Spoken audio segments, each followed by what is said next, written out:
মৃত ব্যক্তির পাশে বসে কোরআন তেলাওয়াত করা যাবে কিনা? মৃত ব্যক্তির পাশে বসে কোরআন তেলাওয়াত কেন করবেন? কোরআন কি জীবিত মানুষের জন্য না মৃত মানুষের জন্য? তাহলে মৃত মানুষের পাশে কোরআন পড়লে কি লাভ হবে? কোরআন যে তেলাওয়াত করবে সে সওয়াব পাবে, যে শুনবে সেও সওয়াব পাবে, যে আমল করবে সেও সওয়াব পাবে। এখন মৃত ব্যক্তি না কোরআন পড়তে পারে, না শুনতে পারে, আর না সে আমল করতে পারে। মৃত ব্যক্তিকে আমরা যা বলবো তিনি সব অটোমেটিক শুনে যাবেন, এরকম কোনো সিস্টেম নাই। ওমা আনতা বিমুসমিআন মান ফিল কুবুর।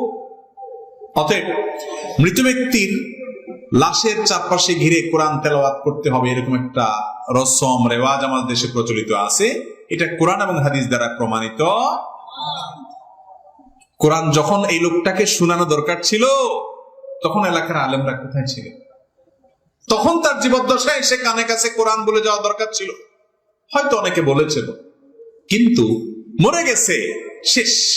মান মাতা ফাকাদ কামাত কিয়ামাতুহু, তার এখন হিসাব শুরু হয়ে গেছে। এখন তারে কোরআন শোনানো যাবে না, আর কোনো লাভও। এটাকে কেন্দ্র করে হুজুর ডেকে আনে, তাদেরকে টাকা পয়সা দেয়, এগুলো সব নাজায়েজ কাজ, সবগুলো নাজায়েজ কাজ।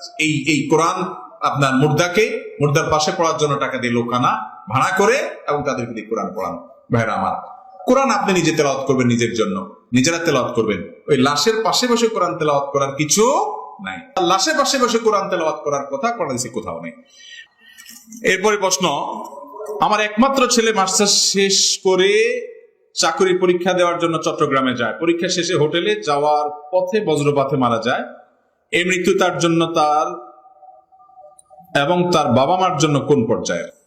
যদি কেউ আকস্মিক কোনো মৃত্যুবরণ করে, দুর্ঘটনায় মৃত্যুবরণ করে, কোন দেয়াল চাপা দিয়ে, গায়ের নিচে চাপা পড়ে, দুর্ঘটনায় পানিতে ডুবে, আগুনে পড়ে, এই জাতীয় আকস্মিক মৃত্যু হয়, যদি সে ইমানদার হয়ে থাকে, নবী করিম সাল্লাল্লাহু আলাইহি ওয়াসাল্লাম সহিহ মুসলিমের হাদিসের আলোকে তাদেরকে মর্যাদাগত দিক থেকে হুকমান তাদেরকে শহীদ বলেছেন, শাহাদাতের মর্যাদা পাবে ইনশাআল্লাহ।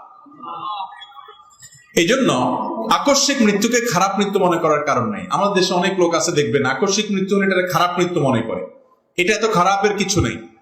আকস্মিক মৃত্যু সম্পর্কে নবী করিম সাল্লাল্লাহু আলাইহি ওয়াসাল্লামের হাদিস হলো যে এটা ইমানদারের জন্য ভালো আর বেঈমানের জন্য খারাপ। কারণ ইমানদার যে, সে হঠাৎ করে মৃত্যু হয়ে গেল, জান্নাতের পথে সে আগায় গেল। আর বেঈমান যে দুনিয়াতে যেটুকু ভোগ করছিল, আকস্মিক মৃত্যুতে সেটাও তার মিস হয়ে গেল। অতএব ইমানদারের জন্য আকস্মিক মৃত্যু খারাপ কোনো কিছু না। আমাদের এলাকায় মহিলারা কবর জিয়ারতের উদ্দেশ্যে যায়, এ ব্যাপারে শরীয়ত হুকুম জানাবেন। মহিলারা কবরস্থানে কবর জিয়ারত করতে যাবেন কিনা? ফোকায়ে কেরামের দুইটা মত আছে। একটা মত হলো মহিলারা কবর জিয়ারত করতে যাবে না, কারণ হাদিসে বর্ণিত হয়েছে নবী আলাইহিস সালাম থেকে, লাআনাল্লাহু যাওয়ারাতুল কুবুর, যে মহিলারা কবরস্থানে যেতে থাকে, জিয়ারত করতে থাকে, আল্লাহর লানত বর্ষিত হয়। এই হাদিসটির আলোকে মুহাদ্দিস ফোকাহায়ে কেরামের একদল বলেন যে মহিলারা কবর জিয়ারত করতে যাবেন না। এখন আপনি যদি বলেন তারা কেন যাবে না, তাদের বাপ আছে, মা আছে, স্বামী আছে, তাদের কি আবেগ নাই?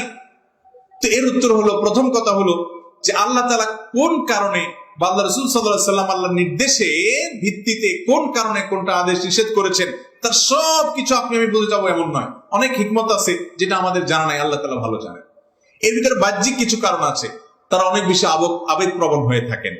কবরস্থানে গেলে নিজেদেরকে নিয়ন্ত্রণ হারিয়ে ফেলার সম্ভাবনা পুরুষদের তুলনায় একটু বেশি থাকে। দ্বিতীয়ত, কবরস্থান একটা এমন পাবলিক প্লেস যেখানে যখন মানুষ মারা যায়, অনেক মানুষ, কারণ কবরস্থানে লাশের পিছনে যাওয়া সবের কাজ, অনেক মানুষ সেখানে যায়।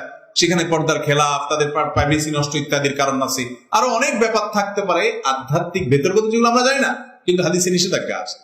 তবে অনেক উলামায়ে কেরাম বলেছেন এই হাদিসে যাওয়ারাতুল কুবুর বলা হয়েছে, অর্থাৎ যারা বেশি বেশি কবর জিয়ারত করে, মাঝে মধ্যে কেউ গেলে সেটা এই হাদিসের আলোকে নিষিদ্ধ হবে না।